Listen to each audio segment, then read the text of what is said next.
हमारे Bohr model था। Bohr model में बोर मॉडल की क्या क्या सीमाएं होती है, कौन कौन सी सीमाएं हैं, उसके बारे में हम आप लोगों को दोस्तों महत्वपूर्ण बातों को बताएंगे। तो चलिए हम लोग बोर मॉडल की सीमाओं के बारे में दोस्तों आप लोगों को बता देते हैं। तो इसमें कोई मतलब दोस्तों संदेह नहीं है कि हाइड्रोजन परमाणु का बोर मॉडल रदरफोर्ड के नाभिकीय मॉडल से बेहतर था। हाइड्रोजन परमाणु तथा इसके जैसे बहुत सारे आयन ऐसे थे जो स्पेक्ट्रम और अस्तित्व व्याख्या कर सकते थे, लेकिन बोर मॉडल निम्नलिखित बिंदुओं की व्याख्या नहीं कर सकता है। चलिए हम आप लोगों को दोस्तों बताते हैं कि बोर का जो मॉडल है वो किन किन बिंदुओं की व्याख्या नहीं कर सका।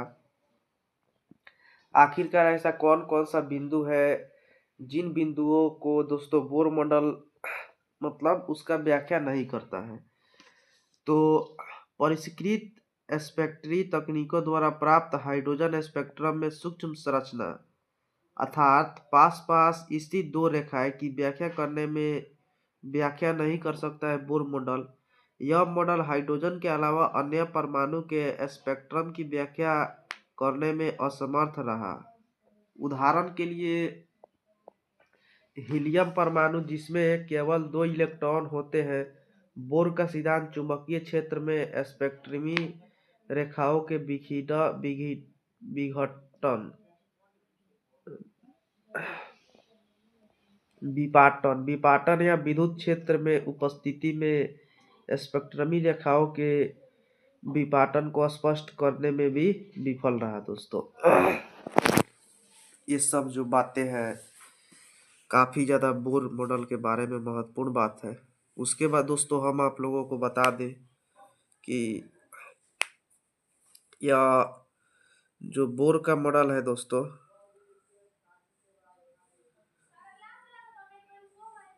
बोर का मॉडल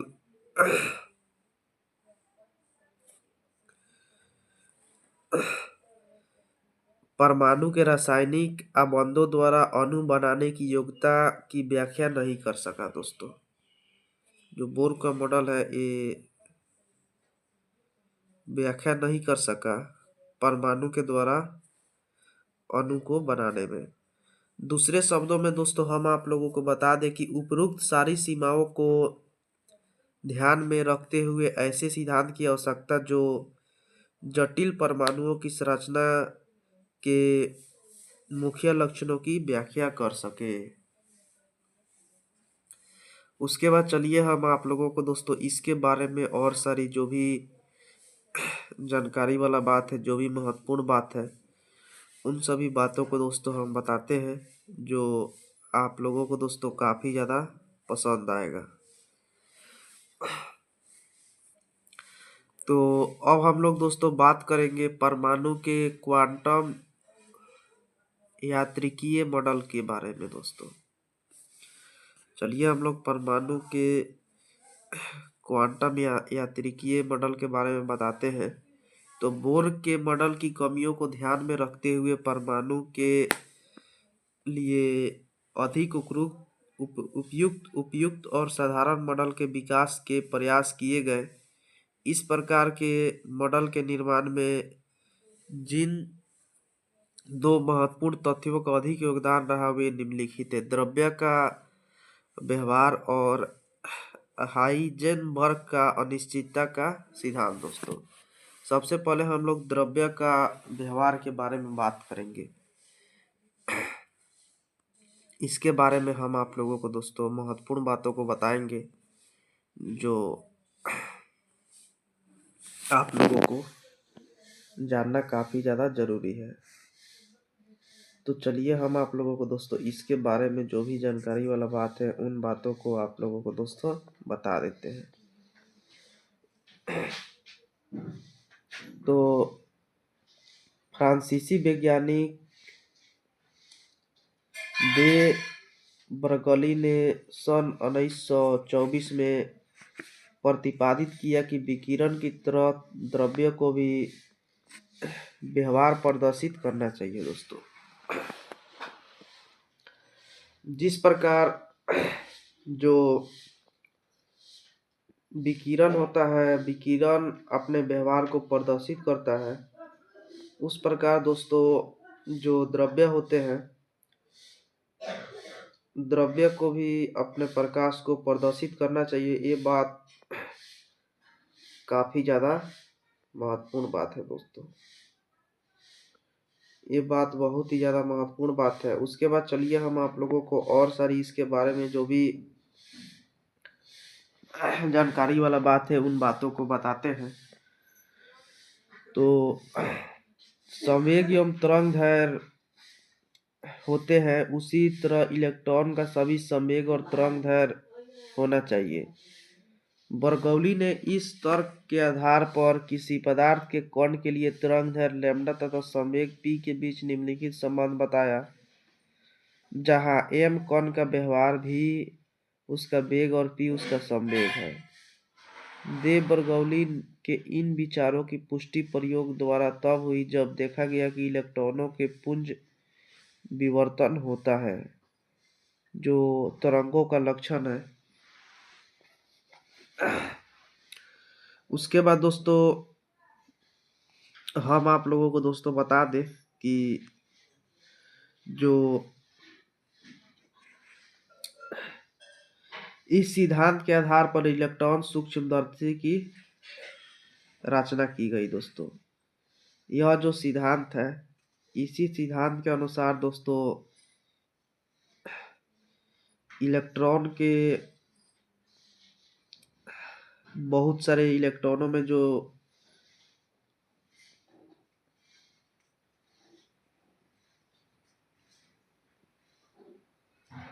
रचना किया गया। उसके बाद चलिए हम आप लोगों को दोस्तों और सारी बातों को बताते हैं जो आप लोगों के लिए जानना बहुत ही ज़्यादा जरूरी है। तो इसके अलावा दोस्तों हम आप लोगों को बता दें कि जो इलेक्ट्रॉन के तरंग जैसा व्यवहार पर उसी प्रकार आधारित है जिस पर साधारण सूक्ष्मदर्शी की रचना प्रकाश की तरंग प्रकृति पर आधारित है दोस्तों। ये भी बात आप लोगों को काफी ज्यादा महत्वपूर्ण बात यहाँ पे जानने के लिए मिला। उसके बाद दोस्तों हम आप लोगों को बता दें कि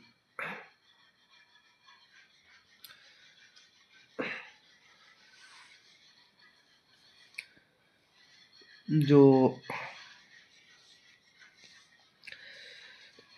यह ध्यान देने योग्य बात है कि दे ब्रगौली के अनुसार प्रत्येक गतिशील वस्तु में तरंग के लक्षण होते हैं। साधारण वस्तुओं का अधिक द्रव्यमान होने के कारण उनसे संबंधित तरंग दैर्घ्य इतनी कम होती है कि उनके तरंग जैसा गुणों का पता नहीं चल पाता, परंतु इलेक्ट्रॉन और अन्य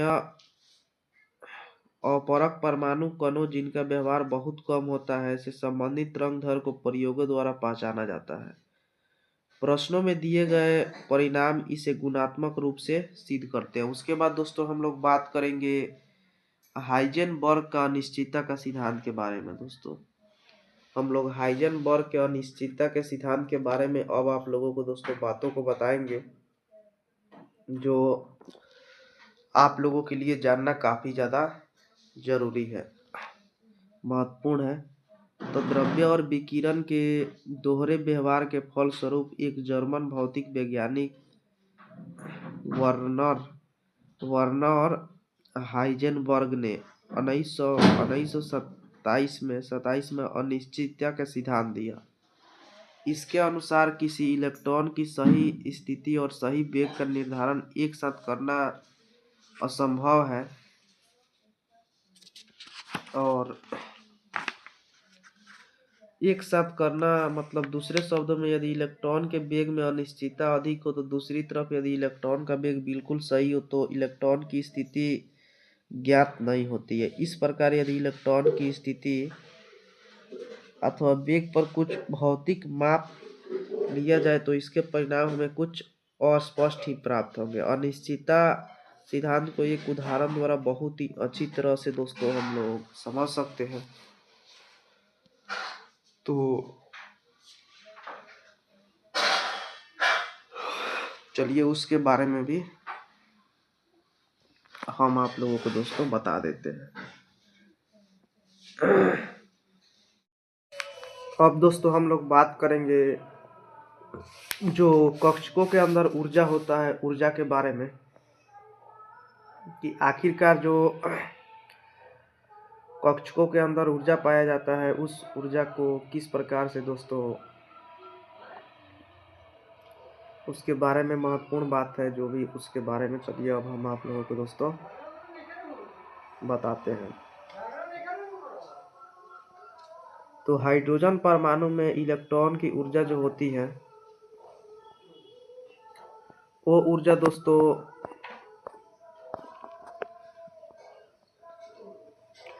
केवल मुख्य क्वांटम संख्या द्वारा निर्धारित होती है। दोस्तों आप लोगों ने बिल्कुल सही सुना, वो जो ऊर्जा होती है वो मुख्य क्वांटम द्वारा निर्धारित होती है।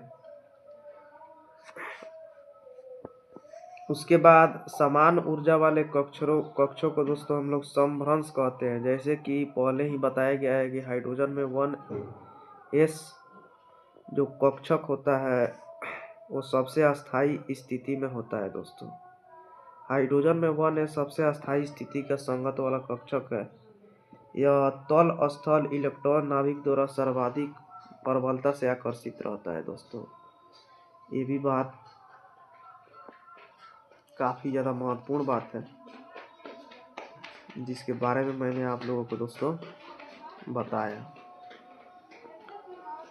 उसके बाद दोस्तों हम आप लोगों को बता दें कि हाइड्रोजन परमाणु के विपरीत एक बहु इलेक्ट्रॉन परमाणु के इलेक्ट्रॉन की ऊर्जा केवल अपनी मुख्य क्वांटम पर ही नहीं बल्कि कक्षक क्वांटम संख्या पर भी निर्भर करती है। अर्थात दी गई मुख्य क्वांटम संख्या के लिए sp-df की ऊर्जाएं जो होती है वो भिन्न भिन्न ऊर्जाएं होती है। आप लोगों ने बिल्कुल सही सुना, किसी भी एक मुख्य क्वांटम संख्या में ऊर्जा का मान sp-df में कम या ज़्यादा हो सकता है। ये भी बात दोस्तों बहुत ही ज़्यादा महत्वपूर्ण बात है। ऊर्जा स्तरों में दोस्तों यह जो अंतर होता है दोस्तों, यह अंतर अधिक होता है। उसके बाद दोस्तों चलिए हम आप लोगों को बताते हैं कि कक्षकों की ऊर्जा का यह क्रम लड़खड़ा सकता है। उदाहरण है कि जो 4s 3s 6s है, ये सब जो है दोस्तों इसके बारे में भी चलिए हम आप लोगों को दोस्तों कुछ महत्वपूर्ण जानकारी वाले बातों को बताते हैं जो आप लोगों को दोस्तों पसंद आने वाला है। तो चलिए हम इसके बारे में भी आप लोगों को दोस्तों कुछ बातों को बता देते हैं।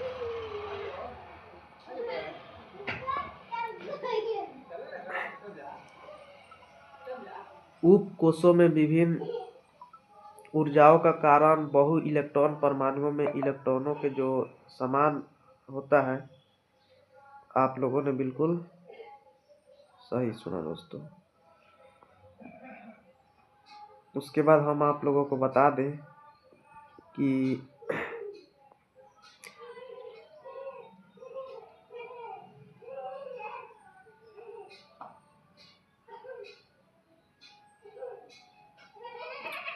इलेक्ट्रॉनों से प्रतिकर्षण अन्योन्य क्रिया अधिक महत्वपूर्ण है। दूसरी ओर नाभिक के धन आवेश बढ़ने के कारण इलेक्ट्रॉनों का जो आकर्षण होता है दोस्तों, इलेक्ट्रॉनों का आकर्षण काफी तेजी से बढ़ता है। इलेक्ट्रॉनों के आकर्षण के बारे में ये बात जो मैंने बताया, ये बात काफी ज्यादा महत्वपूर्ण बात है। उसके बाद दोस्तों आकर्षण एवं जो प्रतिकर्षण होता है, यह दोनों अन्योन्य क्रियाएं कोश के आकार तथा उसमें उपस्थित कणक की आकृति पर निर्भर करती है। उदाहरण के लिए गोलाकार आकृति के कारण एस कक्षक में उपस्थित इलेक्ट्रॉन पी कक्षक में उपस्थित इलेक्ट्रॉन की तुलना में बाहरी इलेक्ट्रॉनों का नाभिक से परिरक्षण अधिक प्रभावी तरीके से करता है। इसी प्रकार पी कक्षक में उपस्थित इलेक्ट्रॉन डी कक्षकों की तुलना में अधिक परिरक्षण करते हैं, चाहे ये सभी कक्षक एक ही कोश में हैं। इसके अलावा एक ही कोश में गोलाकार आकृति के कारण एस कक्षक इलेक्ट्रॉन पी कक्षक इलेक्ट्रॉन की तुलना में और पी कक्षक डी कक्षक इलेक्ट्रॉन की तुलना में नाभिक के पास अधिक समय व्यतीत करता है। दूसरे शब्दों में किसी एक कोश के लिए दिगांशी क्वांटम बढ़ने के साथ इलेक्ट्रॉनों द्वारा दोस्तों जो महसूस होता है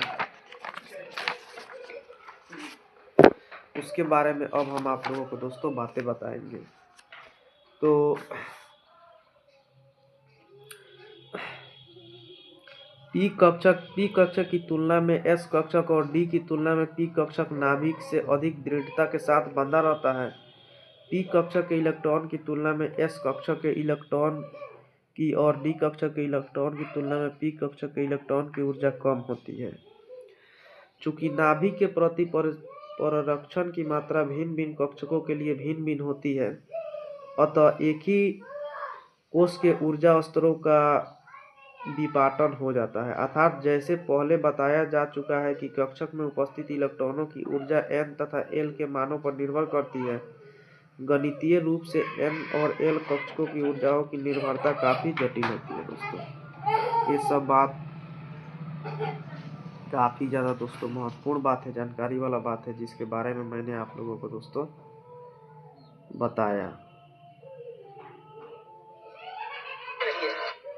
उसके बाद दोस्तों चलिए हम और सारी महत्वपूर्ण बातों को बताते हैं जो आप लोगों को दोस्तों काफ़ी ज़्यादा पसंद आएगा। तो चलिए हम आप लोगों को और सारी बातें बताते हैं, जानकारी वाला बात। तो जैसे पहले बताया जा चुका है कि कक्षक में उपस्थित इलेक्ट्रॉन की ऊर्जा n तथा l के समान पर निर्भर करती है। गणितीय रूप से n और l पर कक्षकों की ऊर्जाएं की निर्भरता काफी जटिल होती है दोस्तों। लेकिन n तथा l संयुक्त मान के लिए एक सरल नियम है। ये भी बात काफी ज्यादा महत्वपूर्ण बात है दोस्तों। और आप लोगों को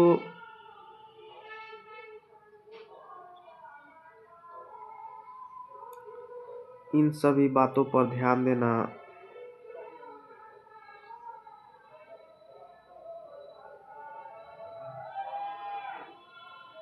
काफी ज्यादा जरूरी है।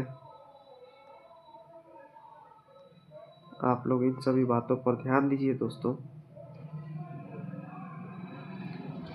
ये सब बात बहुत ही ज्यादा